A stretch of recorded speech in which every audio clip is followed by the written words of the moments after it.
Dalawang bagay lang ang gusto kong itawag pansin tungkol sa ating gospel reading sa araw na ito. The first one is the fact that Jesus was never after mobilizing a mass of blind or fanatical followers. The second is that Jesus was never after breaking families or teaching His disciples to hate their families. Let me start immediately with the second one. Medyo malakas ang dating nito. Sa totoo lang, if I were with Jesus when He said, what St. Luke tells us He said to His disciples, I would probably have no second thoughts about abandoning Him right there and then. Goodbye, Jesus. Bahala ka na sa buhay mo. Can you imagine Jesus actually saying, if anyone comes to me without hating his father and mother, his wife and children, his brothers and sisters, and even his own life, he cannot be my disciple. Pagkabasa ko noon, sabi ko, ano daw? Ano daw? Sobra naman yata yun. That sounds a bit too much, doesn't it? But then again, we have to be reminded that it is St. Luke who put those words in the mouth of Jesus. How do you reconcile these words with Jesus' exhortations to love unconditionally and to even be ready to lay down your life for the ones you love? So if you reacted the way I did while listening to these words, it means you know Jesus a little better. If you said to yourself, no, that is not the Jesus I know, you're right. That is rather how Jesus was caricatured by those who hated Him, those who questioned the way of life that He represented. Alam niyo, isa sa mga bagay na maganda about the Cebuano language, meron silang salita, a versatile word that can change the sense of the whole paragraph. Idagdag mo lang yung word na yon, magbabago yung meaning ng buong paragraph. And what is the word? Kuno. Kuno. Giingon kuno niya. Gisulti kuno niya. And the Tagalog equivalent for kuno is daw. Or the more formal, di umano, which we hear very often sa mga TV news reports. When a statement is qualified by a daw or di umano, it means hearsay lang siya. A mere allegation.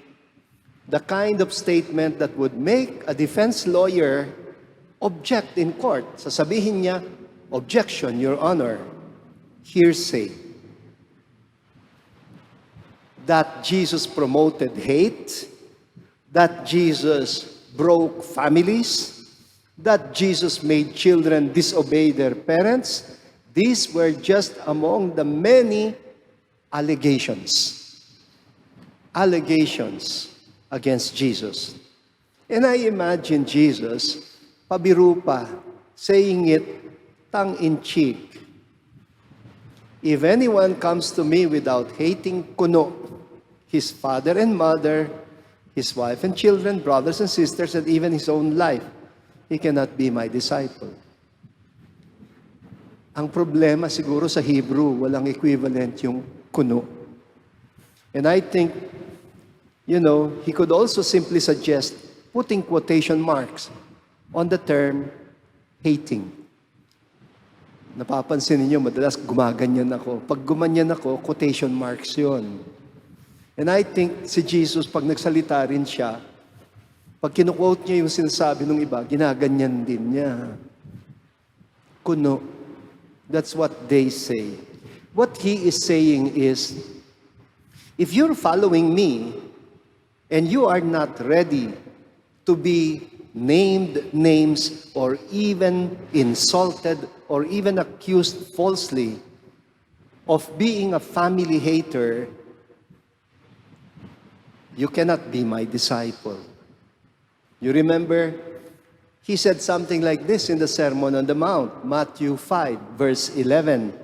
Sabi niya, "Blessed are you when they insult you and persecute you and utter every kind of evil falsely against you because of me." Okay, I hope I made that clear. Now we go to the first. Jesus was never after mobilizing blind followers or fanatical followers.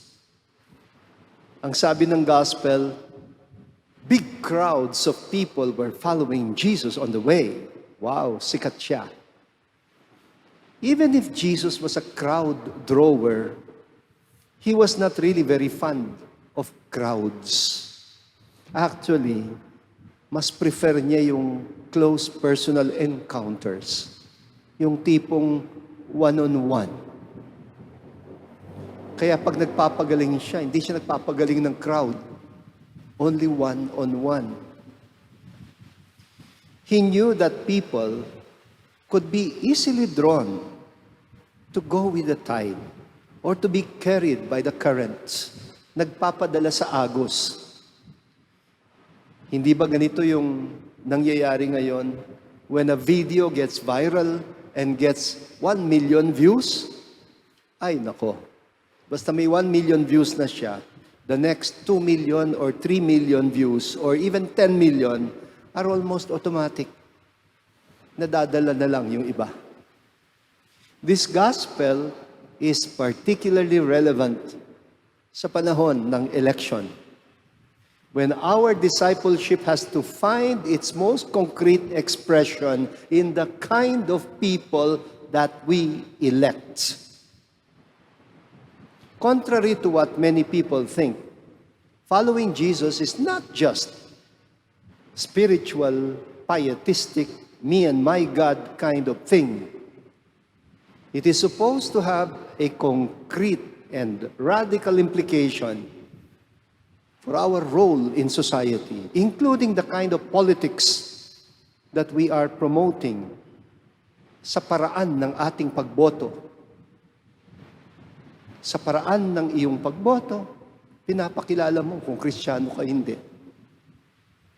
Yes, it is important to decide in conscience, but we are also morally obliged to inform, to educate our conscience.